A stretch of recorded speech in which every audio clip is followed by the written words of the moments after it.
Thereupon the Blessed One created jewel-adorned mountains and other objects magnificently embellished with jewels in an immense number.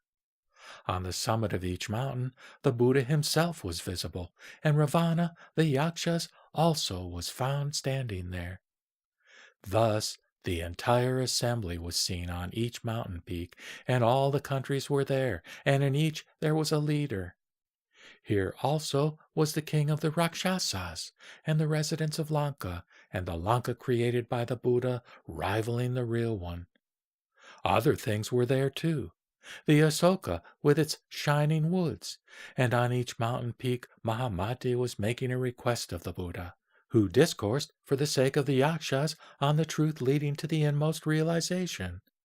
On the mountain peak he delivered a complete sutra with an exquisite voice, varied in hundreds of thousands of ways. After this, the teacher and the sons of the Buddha vanished away in the air, leaving Ravana and the Yakshas himself standing above in his mansion. Thought he, "How is this? What means this? And by whom was it heard? What was it that was seen, and by whom was it seen? Where is the city, and where is the Buddha? Where are those countries, those jewel-shining Buddhas, those Sugatas? Is it a dream, then, or a vision? Or is it a castle conjured up by the Gandharvas? Or is it dust in the eye, or a fata morgana, or the dream child of a barren woman, or the smoke of a fire wheel, that which I saw here?" Then Ravana reflected, "This is the nature as it is, dharmata, of all things, which belongs to the realm of the mind, and it is not comprehended by the ignorant, as they are confused by every form of imagination. There is neither the seer nor the seen, neither the speaker nor the spoken. The form and usage of the Buddha and his Dharma, they are nothing but discrimination. Those who see things such as were seen before do not see the Buddha. Even when discrimination is not aroused, one does not see the Buddha. The Buddha, being fully enlightened, is seen where the world itself is not evolved." The Lord of Lanka was then immediately awakened from his reflection, feeling a revulsion or power of vritti in his mind, and realizing that the world was nothing but his own mind.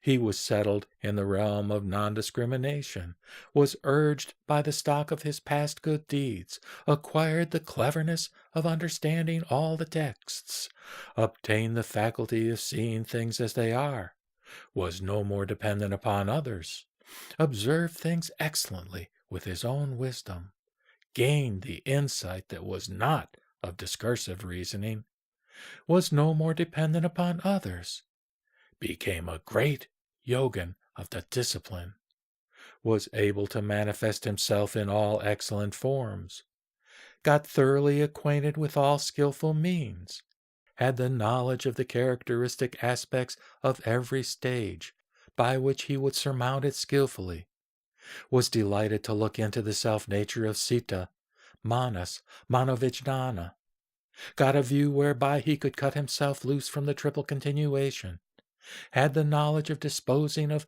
every argument of the philosophers on causation, thoroughly understood the Tathagata Garbha, the stage of Buddhahood, the inmost self, found himself abiding in the Buddha knowledge, when suddenly a voice was heard from the sky saying, "It is to be known by one's self."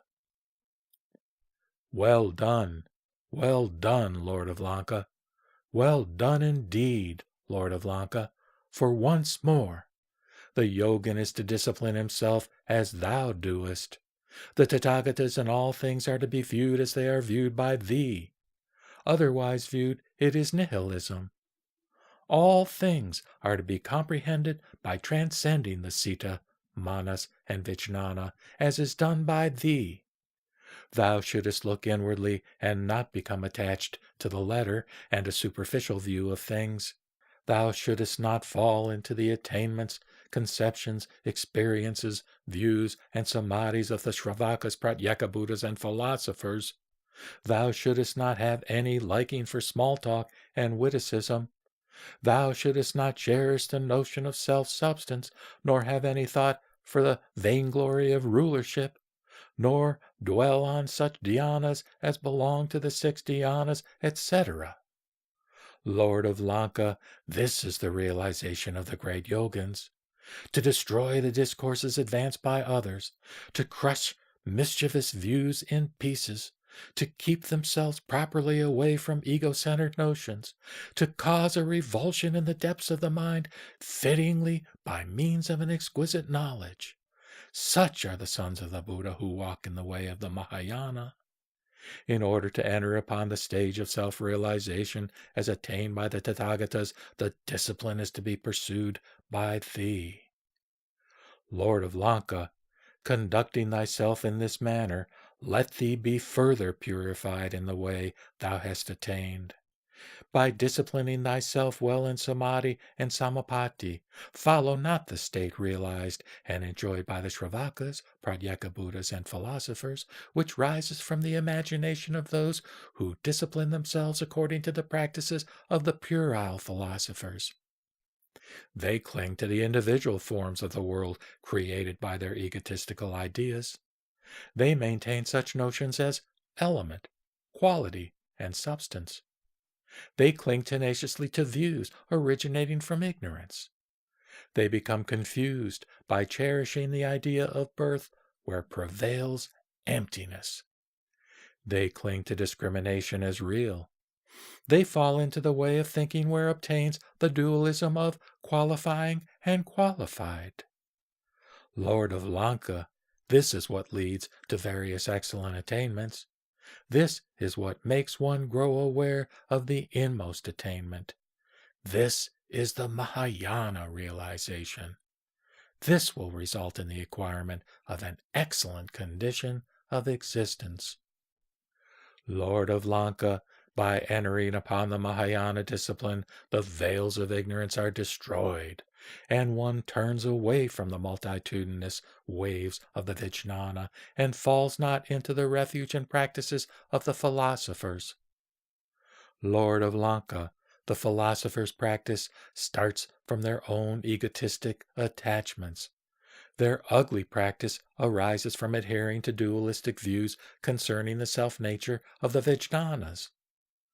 Well done, Lord of Lanka. Reflect on the significance of this as you did when seeing the Tathagata before, for this indeed is seeing the Tathagata.